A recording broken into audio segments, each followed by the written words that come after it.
আসসালামু আলাইকুম বন্ধুরা, তোমরা সবাই কেমন আছো? আশা করি আলহামদুলিল্লাহ ভালো আছো। আমিও ভালো আছি।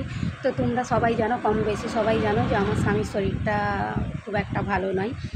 আর আমিও কাজকাম কিছু করি না, কারণ আমারও শরীর খুব একটা ভালো নয়।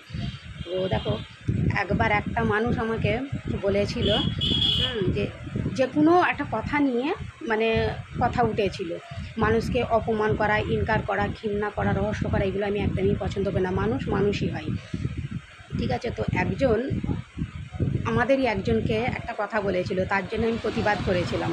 তো সে বলেছিল কোনো দায় বিপদ দরকারে পড়লে টাকা পয়সা যখন আমার কথা বলেছিল সে চাইতে আসবে, তো ডাইরেক্ট আমার কাছে পাঠিয়ে দিবি।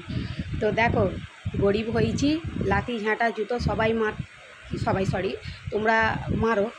তো অনেক মানুষই, কিছু কিছু মানুষ আছে অপমান করো বা ছোট ভাবো, কিন্তু ছোট ভাবুনি। তুমি যদি নিজে মনে করো যে আমি নিজে আমি অনেক বড়, কিন্তু না, এটা ভেবুনি। সবাই কিন্তু সমান নয়, সব মানুষ সময় নয়। তো সে এমনই কথা বলেছিল, আমার কিন্তু প্রচণ্ড মনে দুঃখ লেগেছিলো, প্রচণ্ড মনে আঘাত লেগেছিলো।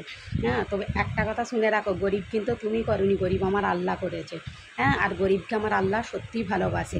আর যে আমাকে এত বড় কথাটা বলেছিলে, আমি তার নামটা বলছি না, যে আমাকে এত বড় কথাটা বলেছিলে, সে যদি আমার ভিডিওটা দেখো তো তুমি দেখবে, তোমার থেকে আশা করি আলহামদুলিল্লাহ আল্লাহ আমাকে অনেক ভালো রেখেছে, অনেক আমি সুখী, অনেক আমি হ্যাপি। ওকে, তো একটা জিনিস মনে রাখবে সবসময়, ঘুঁটে পড়ে গোবর হাসে, ঘুঁটে বলে ওরে গোবর তোরও একদিন আছে। তাই তো নাকি বলো? যদি আমার কথাটা খারাপ লেগে থাকে আমায় কমেন্ট করে জানাবে, যদি ভালোও লেগে থাকে সেটাও আমায় কমেন্ট করে জানাবে যে আমি ভুল বললাম কি ঠিক বললাম। গরিবের সত্যিকারের কথা, খালি কিছু মানুষ আছে গরিবকে লাঞ্ছনা গঞ্জনা লাঠি ঝাঁটা মারো। কেন ভাই মেরুনি? ওই যে বললুম, ঘুঁটে পড়ে গোবর হাসে, ঘুঁটে বলে গোবর ওরে তোরও একদিন আছে।